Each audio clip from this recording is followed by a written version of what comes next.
मेरे प्यारे देशवासियों, नमस्कार। मन की बात में एक बार फिर मेरे सभी परिवारजनों का स्वागत है।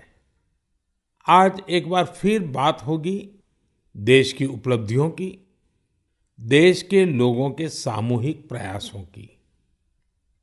21वीं सदी के भारत में कितना ही कुछ ऐसा हो रहा है जो विकसित भारत की नींव मजबूत कर रहा है। जैसे इस 23 अगस्त को ही हम सब देशवासियों ने पहला नेशनल स्पेस डे मनाया। मुझे विश्वास है कि आप सबने इस दिन को सेलिब्रेट किया होगा। एक बार फिर चंद्रयान 3 की सफलता का जश्न मनाया होगा। पिछले वर्ष इसी दिन चंद्रयान 3 ने चांद के दक्षिणी हिस्से में शिव शक्ति पॉइंट पर सफलतापूर्वक लैंडिंग की थी। भारत इस गौरवपूर्ण उपलब्धि को हासिल करने वाला दुनिया का पहला देश बना।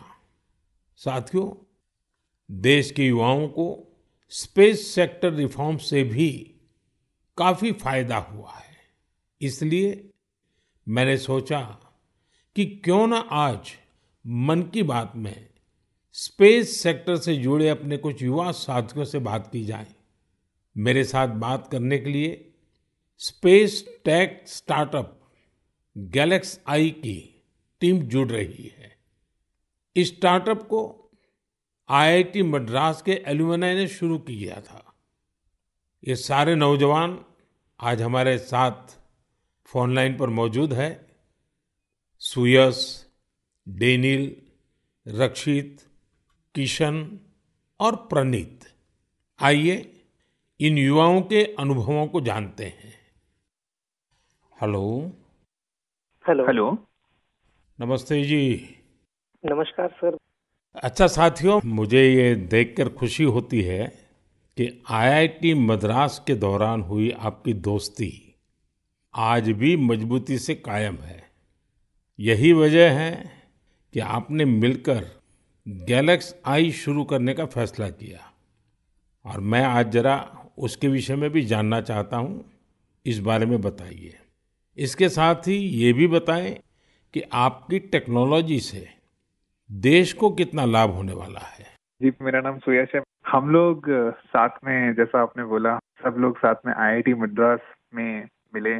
वहीं पर हम लोग सब पढ़ाई कर रहे थे, अलग अलग ईयर्स में थे अपने इंजीनियरिंग के। और उसी वक्त हम लोगों ने सोचा कि एक हाइपरलूप नाम का एक प्रोजेक्ट है जो हम लोग चाहते थे साथ में करेंगे। उसी दौरान हमने एक टीम की शुरुआत की, उसका नाम था आविष्कार हाइपरलूप, जिसको लेकर हम लोग अमेरिका भी गए। उस साल हम एशिया की इकलौती टीम थी जो वहां गई और हमारे देश का जो झंडा है उसको हमने फहराया। और हम टॉप 20 टीम्स में से थे, जो out of around 1500 teams around the world. चलिए, आगे सुनने से पहले इसके लिए तो बधाई दे दूं मैं। बहुत बहुत धन्यवाद आपका। उसी उपलब्धि के दौरान हम लोगों की दोस्ती काफी गहरी हुई और इस तरीके के कठिन प्रोजेक्ट्स और टफ प्रोजेक्ट्स को करने का कॉन्फिडेंस भी आया। और उसी दौरान स्पेसएक्स को देख के और स्पेस में जो आपने जो ओपन अप किया एक प्राइवेटाइजेशन को, जो 2020 में एक लैंडमार्क डिसीजन भी आया, उसको लेकर हम लोग काफी एक्साइटेड थे। और मैं रक्षित को इनवाइट करना चाहूंगा बोलने के लिए कि हम क्या बना रहे हैं और उसका फायदा क्या है। जी, तो मेरा नाम रक्षित है और इस टेक्नोलॉजी से हमको कैसे लाभ होगा मैं इसका उत्तर दूंगा। रक्षित, आप उत्तराखंड में कहाँ से हैं? सर, मैं अल्मोड़ा से हूँ। तो बाल मिठाई वाले हैं आप? जी सर, बाल मिठाई हमारी फेवरेट है। वो हमारा जो लक्ष्य सेन है ना, वो मेरे लिए रेगुलरली बाल मिठाई खिलाता रहता है मुझे। हाँ रक्षित, बताइए। तो हमारी जो ये टेक्नोलॉजी है, ये अंतरिक्ष से बादलों के आर पार देख सकती है और ये रात्रि में भी देख सकती है। तो हम इससे देश के किसी भी कोने के ऊपर रोज एक साफ तस्वीर खींच सकते हैं। और ये जो डेटा हमें आएगा, इसका उपयोग हम दो क्षेत्रों में विकास करने के लिए करेंगे। पहला है भारत को अत्यंत सुरक्षित बनाना। हमारे जो बॉर्डर्स हैं और हमारे जो ओशंस हैं, सीज हैं, उसके ऊपर रोज हम मॉनिटर करेंगे और एनिमी की एक्टिविटीज को मॉनिटर करेंगे और हमारी आर्म्ड फोर्सेस को इंटेलिजेंस प्रोवाइड करेंगे। और दूसरा है भारत के किसानों को सशक्त बनाना। तो हमने ऑलरेडी एक प्रोडक्ट बनाया है भारत के झींगा किसानों के लिए, जो अंतरिक्ष से उनके पॉन्ड्स के पानी की क्वालिटी मेजर कर सकता है 1/10 ऑफ द करंट कॉस्ट में। और हम चाहते हैं आगे जाते हुए हम दुनिया के लिए best quality satellite images generate करें, और जो ग्लोबल इश्यूज हैं, ग्लोबल वार्मिंग जैसे, इससे लड़ने के लिए हम दुनिया को best quality satellite data provide करें। इसका मतलब हुआ कि आपकी टोली जय जवान भी करेगी, जय किसान भी करेगी। जी सर, बिल्कुल। साथियों, आप इतना अच्छा काम कर रहे हैं, मैं ये भी जानना चाहता हूं कि आपकी इस टेक्नोलॉजी का प्रिसीजन कितना है। सर, हम लेस देन 50 सेंटीमीटर के रेजोल्यूशन तक जा पाएंगे, और हम एक बार में approximately more than 300 square kilometre area को इमेज कर पाएंगे। चलिए, मैं समझता हूं कि ये बात जब देशवासी सुनेंगे तो उनको बड़ा गर्व होगा, लेकिन मैं एक और सवाल पूछना चाहूंगा। जी सर। स्पेस इकोसिस्टम बहुत ही वाइब्रेंट हो रहा है। अब आपकी टीम इसमें क्या बदलाव देख रहे हैं?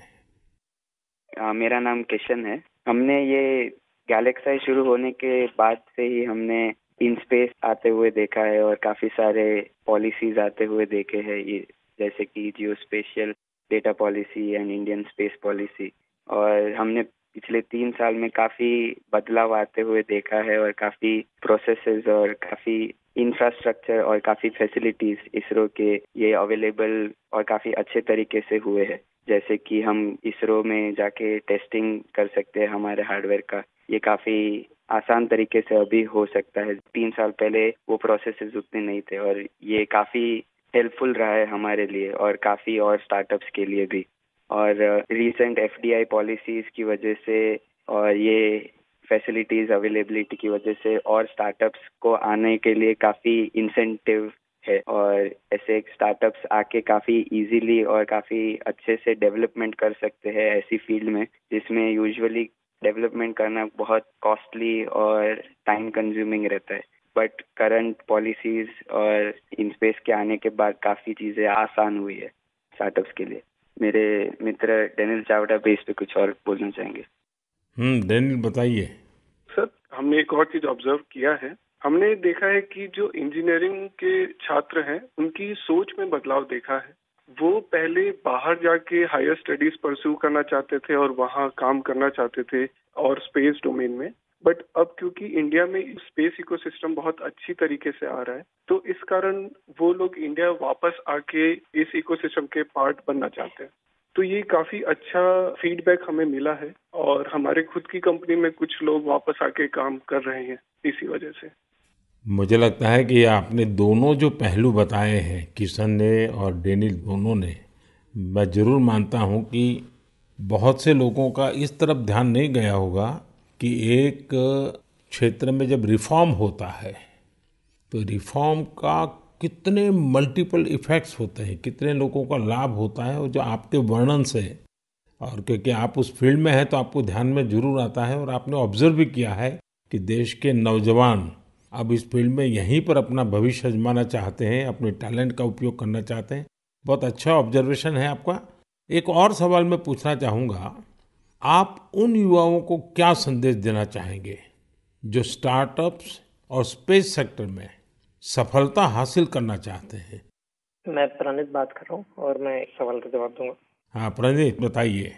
सर, मैं अपने कुछ सालों के एक्सपीरियंस से 2 चीजें बोलना चाहूंगा। सबसे पहली इज, अगर अपने को स्टार्टअप करना हो तो यही मौका है, क्योंकि पूरी दुनिया में इंडिया आज वो देश है जो वर्ल्ड का सबसे फास्टेस्ट ग्रोइंग इकोनॉमी है। और इसका मतलब ये हुआ कि अपने पास अपॉर्चुनिटी बहुत ज्यादा है। जैसे मैं 24 साल की उम्र में ये सोच के प्राउड फील करता हूँ कि अगले साल हमारी एक सैटेलाइट लॉन्च होगी जिसके बेसिस पे अपनी गवर्नमेंट कुछ मेजर डिसीजंस लेगी और उसमें हमारा छोटा सा एक कंट्रीब्यूशन है। ऐसी कुछ नेशनल इम्पैक्ट की प्रोजेक्ट्स पे काम करने को मिले, ये ऐसी इंडस्ट्री और ये ऐसा टाइम है, गिवन कि ये स्पेस इंडस्ट्री आज अभी तो स्टार्ट हो रही है। तो मैं अपने युवा दोस्तों को यही बोलना चाहूंगा कि ये अपॉर्चुनिटी ना सिर्फ इम्पैक्ट की बट आल्सो उनके खुद के फाइनेंशियल ग्रोथ की और एक ग्लोबल प्रॉब्लम सॉल्व करने की है। तो हम आपस में यही बात करते हैं कि बचपन में हम ये बोलते थे कि बड़े होके एक्टर बनेंगे, स्पोर्ट्समैन बनेंगे या ऐसे कुछ चीजें होती थी। बट आज अगर हम ये सुने कि कोई बड़ा होके ये बोलता है कि मुझे बड़ा होके एंटरप्रेन्योर बनना है, स्पेस इंडस्ट्री में काम करना है, ये हमारे लिए एक बहुत प्राउड मोमेंट है कि हम इस पूरे ट्रांसफॉर्मेशन में एक छोटा सा पार्ट प्ले कर पाए। साथियों, एक प्रकार से प्रणीत, किशन, डेनियल, रक्षित, सुयश, जितनी मजबूत आपकी दोस्ती है उतना ही मजबूत आपका स्टार्टअप भी है। तभी तो आप लोग इतना शानदार काम कर रहे हैं। मुझे कुछ साल पहले आईआईटी मद्रास जाने का अवसर मिला था और मैंने उस संस्थान के एक्सेलेंस को खुद अनुभव किया है।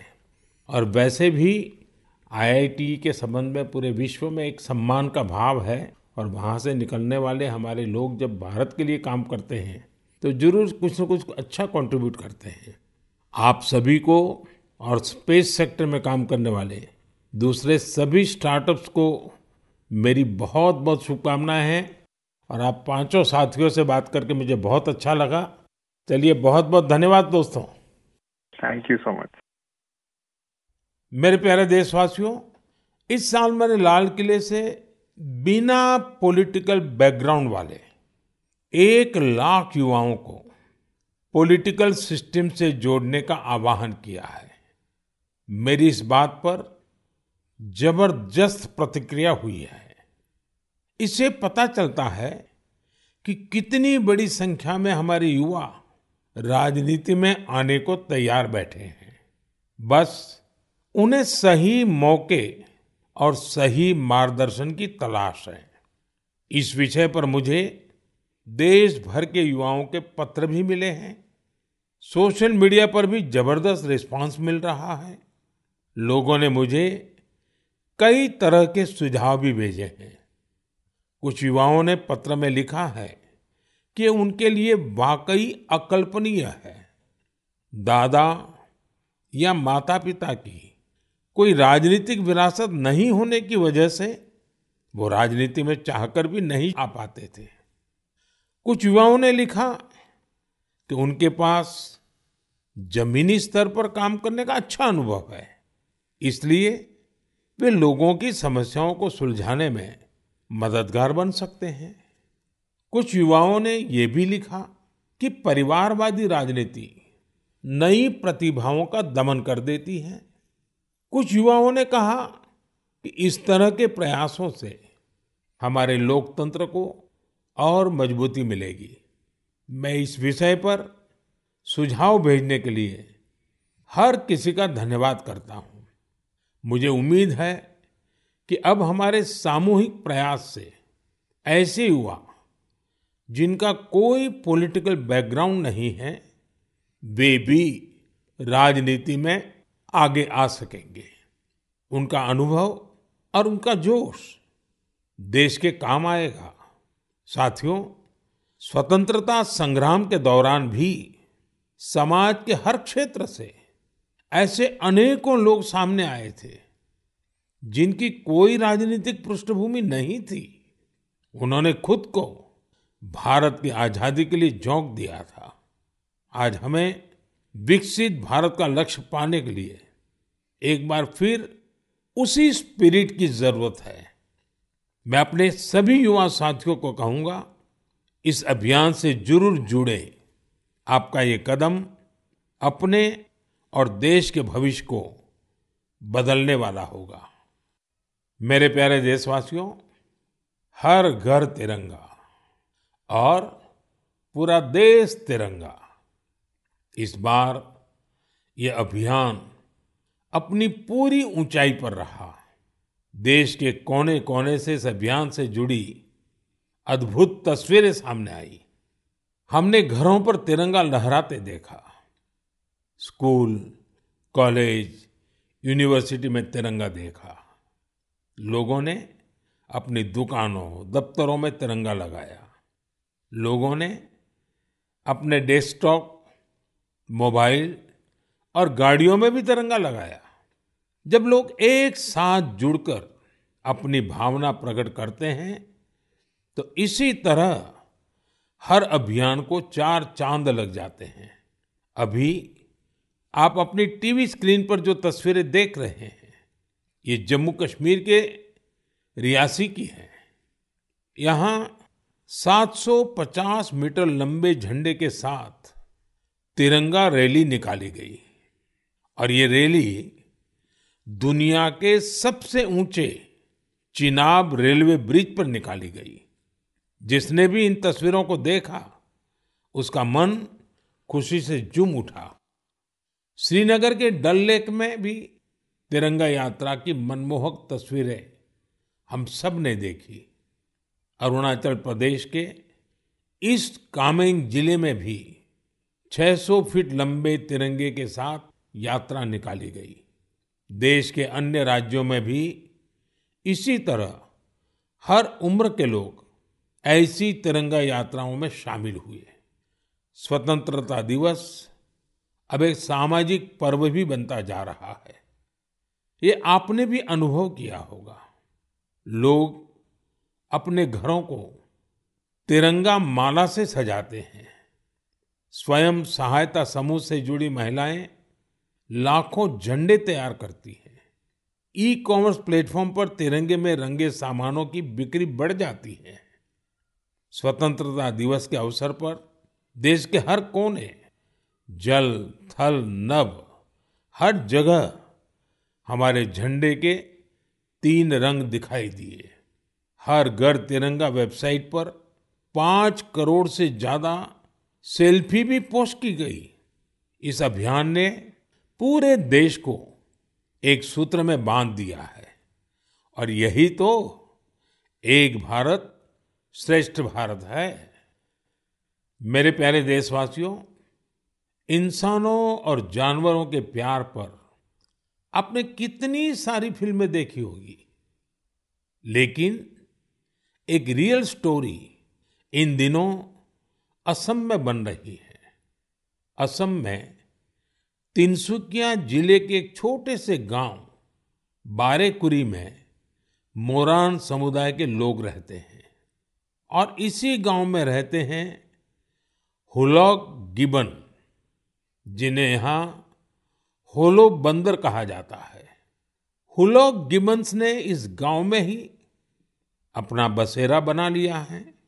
आपको जानकर आश्चर्य होगा, इस गांव के लोगों का हुलॉक गिबन के साथ बहुत गहरा संबंध है। गांव के लोग आज भी अपने पारंपरिक मूल्यों का पालन करते हैं। इसलिए उन्होंने वो सारे काम किए जिससे गिबन्स के साथ उनके रिश्ते और मजबूत हो। उन्हें जब ये एहसास हुआ कि गिबन्स को केले बहुत पसंद है, तो उन्होंने केले की खेती भी शुरू कर दी। इसके अलावा उन्होंने तय किया कि गिबन्स के जन्म और मृत्यु से जुड़े रीति रिवाजों को वैसे ही पूरा करेंगे जैसा वे अपने लोगों के लिए करते हैं। उन्होंने गिबन्स को नाम भी दिए हैं। हाल ही में गिबन्स को पास से गुजर रहे बिजली के तारों के कारण मुश्किलों का सामना करना पड़ रहा था। ऐसे में इस गांव के लोगों ने सरकार के सामने इस मामले को रखा और जल्द ही इसका समाधान भी निकाल लिया गया। मुझे बताया गया है कि अब ये गिबन्स तस्वीरों के लिए पोज भी देते हैं। साथियों, पशुओं के प्रति प्रेम में हमारे अरुणाचल प्रदेश के युवा साथी भी किसी से पीछे नहीं है। अरुणाचल में हमारे कुछ युवा साथियों ने 3D प्रिंटिंग टेक्नोलॉजी का उपयोग करना शुरू किया है। जानते हैं क्यों? क्योंकि वो वन्य जीवों को सींगों और दांतों के लिए शिकार होने से बचाना चाहते हैं। नाबम बापू और लीखा नाना के नेतृत्व में ये टीम जानवरों के अलग अलग हिस्सों की 3D प्रिंटिंग करती है। जानवरों के सींग हो, दांत हो, ये सब 3D प्रिंटिंग से तैयार होते हैं। इससे फिर ड्रेस और टोपी जैसी चीजें बनाई जाती हैं। ये गजब का अल्टरनेटिव है जिसमें बायोडिग्रेडेबल मटेरियल का उपयोग होता है। ऐसे अद्भुत प्रयासों की जितनी भी सराहना की जाए कम है। मैं तो कहूंगा अधिक से अधिक स्टार्टअप्स इस क्षेत्र में सामने आए ताकि हमारे पशुओं की रक्षा हो सके और परंपरा भी चलती रहे। मेरे प्यारे देशवासियों, मध्य प्रदेश के झाबुआ में कुछ ऐसा शानदार हो रहा है जिसे आपको जरूर जानना चाहिए। वहां पर हमारे सफाई कर्मी भाई बहनों ने कमाल कर दिया है। इन भाई बहनों ने हमें वेस्ट टू वेल्थ का संदेश सच्चाई में बदल कर दिखाया है। इस टीम ने झाबुआ के एक पार्क में कचरे से अद्भुत आर्टवर्क तैयार किया है। अपने इस काम के लिए उन्होंने आसपास के क्षेत्रों से प्लास्टिक वेस्ट, इस्तेमाल की हुई बॉटल्स, टायर्स और पाइप्स इकट्ठा किए। इन आर्ट वर्क्स में हेलीकॉप्टर, कार और तोपें भी शामिल हैं। खूबसूरत हैंगिंग फ्लावर पॉट्स भी बनाए गए हैं। यहाँ इस्तेमाल किए गए टायरों का उपयोग आरामदायक बेंच बनाने के लिए किया गया है। सफाई कामगारों की इस टीम ने रिड्यूस, रीयूज और रिसाइकल का मंत्र अपनाया है। उनके प्रयासों से पार्क बहुत ही सुंदर दिखने लगा है। इसे देखने के लिए स्थानीय लोगों के साथ ही आसपास के जिलों में रहने वाले भी यहां पहुंच रहे हैं। साथियों, मुझे खुशी है कि आज हमारे देश में कई सारी स्टार्टअप टीम भी पर्यावरण को बढ़ावा देने के लिए ऐसे प्रयासों से जुड़ रही है। ई कॉन्शियस नाम की एक टीम है जो प्लास्टिक वेस्ट का उपयोग इको फ्रेंडली प्रोडक्ट्स बनाने में कर रही है। इसका आइडिया उन्हें हमारे पर्यटन स्थलों, विशेषकर पहाड़ी इलाकों में फैले कचरे को देख करके आया। ऐसे ही लोगों की एक और टीम ने इको कारी नाम से स्टार्टअप शुरू किया है। ये प्लास्टिक वेस्ट से अलग अलग खूबसूरत चीजें बनाते हैं। साथियों, टॉय रिसाइकलिंग भी ऐसा ही एक और क्षेत्र है जिसमें हम मिलकर काम कर सकते हैं। आप भी जानते हैं कि कई बच्चे कितनी जल्दी खिलौनों से बोर हो जाते हैं। वही ऐसे बच्चे भी हैं जो उन्हीं खिलौनों का सपना संजोए होते हैं। ऐसे खिलौने जिससे अब आपके बच्चे नहीं खेलते, उन्हें आप ऐसी जगहों पर दे सकते हैं जहां उनका उपयोग होता रहे। ये भी पर्यावरण की रक्षा का एक अच्छा रास्ता है। हम सब मिलकर प्रयास करेंगे तभी पर्यावरण भी मजबूत होगा और देश भी आगे बढ़ेगा। मेरे प्यारे देशवासियों, कुछ ही दिन पहले हमने 19 अगस्त को रक्षाबंधन का पर्व मनाया। उसी दिन पूरी दुनिया में विश्व संस्कृत दिवस भी मनाया गया। आज भी देश विदेश में संस्कृत के प्रति लोगों का विशेष लगाव दिखता है। दुनिया के कई देशों में संस्कृत भाषा को लेकर तरह तरह की रिसर्च और प्रयोग हो रहे हैं। आगे की बात करने से पहले मैं आपके लिए एक छोटी सी ऑडियो क्लिप प्ले कर रहा हूं।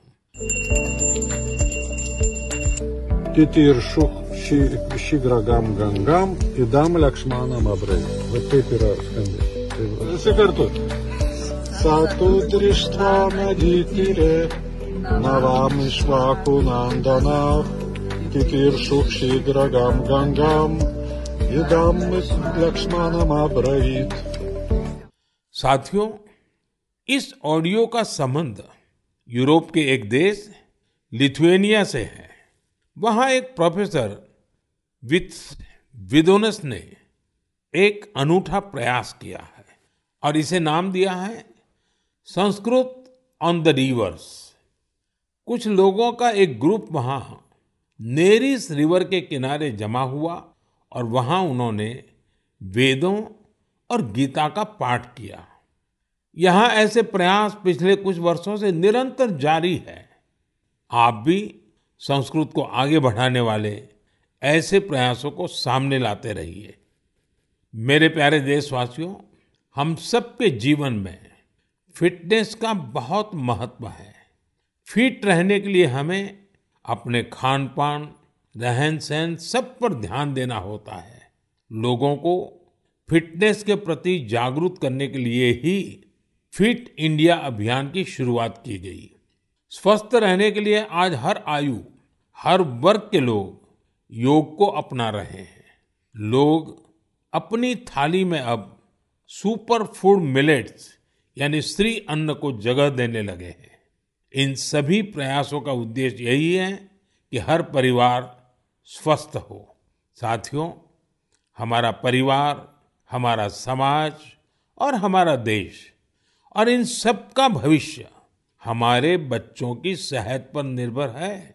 और बच्चों की अच्छी सेहत के लिए जरूरी है कि उन्हें सही पोषण मिलता रहे। बच्चों का न्यूट्रिशन देश की प्राथमिकता है। वैसे तो उनके पोषण पर पूरे साल हमारा ध्यान रहता है, लेकिन एक महीना देश इस पर विशेष फोकस करता है।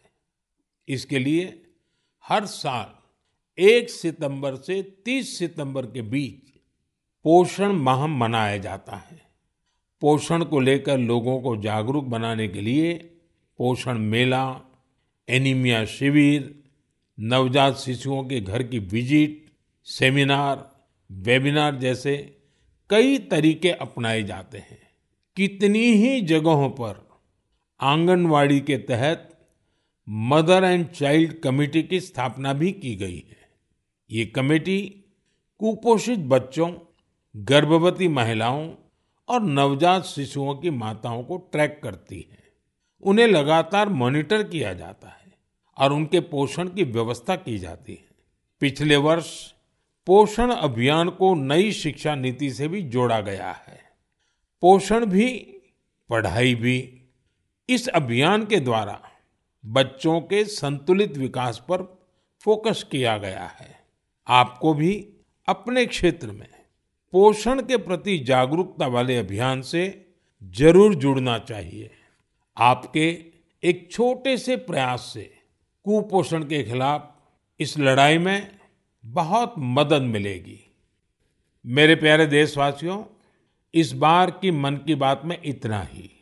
मन की बात में आपसे बात करके मुझे हमेशा बहुत अच्छा लगता है। ऐसा लगता है जैसे मैं अपने परिवारजनों के साथ बैठ करके हल्के फुल्के वातावरण में अपने मन की बातें साझा कर रहा हूँ, आपके मन से जुड़ रहा हूँ। आपके फीडबैक, आपके सुझाव मेरे लिए बहुत ही मूल्यवान है। कुछ ही दिनों में अनेक त्योहार आने वाले हैं। मैं आप सभी को उनकी ढेर सारी शुभकामनाएं देता हूँ। जन्माष्टमी का त्योहार भी है। अगले महीने शुरुआत में ही गणेश चतुर्थी का भी पर्व है। ओणम का त्योहार भी करीब है। मिलाद उन नबी की भी बधाई देता हूँ। साथियों, इस महीने 29 तारीख को तेलुगु भाषा दिवस भी है। यह सचमुच बहुत ही अद्भुत भाषा है। मैं दुनिया भर के सभी तेलुगु भाषियों को तेलुगु भाषा दिवस की शुभकामनाएं देता हूँ। प्रपंच व्याप्तंगा उन्न तेलुगु वारिकी तेलुगु भाषा दिनोत्सव शुभाकांक्षलु। साथियों, मैं आप सभी से बारिश के इस मौसम में सावधानी बरतने के साथ ही कैच द रेन मूवमेंट का हिस्सा बनने का भी आग्रह दोहराऊंगा। मैं आप सभी को एक पेड़ माँ के नाम अभियान की याद दिलाना चाहूंगा। ज्यादा से ज्यादा पेड़ लगाएं और दूसरों से भी इसका आग्रह करें। आने वाले दिनों में पेरिस में पैरालंपिक्स शुरू हो रहे हैं। हमारे दिव्यांग भाई बहन वहां पहुंचे हैं। 140 करोड़ भारतीय अपने एथलीट और खिलाड़ियों को चीयर कर रहे हैं। आप भी #Cheer4Bharat के साथ अपने खिलाड़ियों को प्रोत्साहन दीजिए। अगले महीने हम एक बार फिर जुड़ेंगे और बहुत सारे विषयों पर चर्चा करेंगे। तब तक के लिए मुझे विदा दीजिए। बहुत बहुत धन्यवाद। नमस्कार।